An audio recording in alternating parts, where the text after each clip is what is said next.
However, parliamentarian Udaya Gammanpila says that there is an attempt to postpone elections. NGOs have brought back the proposal to abolish the executive presidency with the blessing of the government. In fact, this proposal was brought earlier.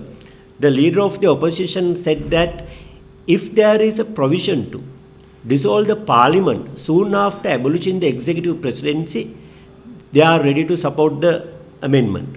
Therefore, government has been cautious to accommodate the request of the main opposition.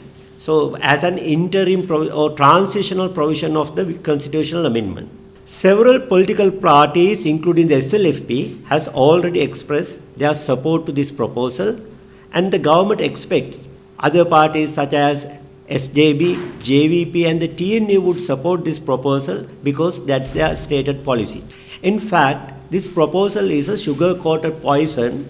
The government has planned to postpone the presidential election indefinitely in the guise of abolishing the executive presidency.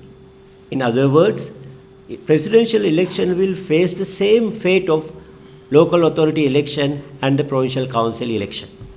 The Supreme Court has already determined that any proposal to any constitutional amendment to abolish the executive presidency shall be approved by the people at a referendum in addition to approval by the approval of the parliament with the two-thirds majority. Therefore, after passing the constitutional amendment by parliament with the two-thirds majority, the speaker has to inform that to the president. Then president will have to place this before the people for their approval at a referendum. The steps to be taken after the approval by the people is clearly mentioned in Article 80 of the Constitution. It says, President cannot certify approval of the bill by the people at a referendum if there is a petition challenging the validity of the referendum before the Supreme Court. There will be no abolition of executive presidency as long as there is a pending case before the Supreme Court.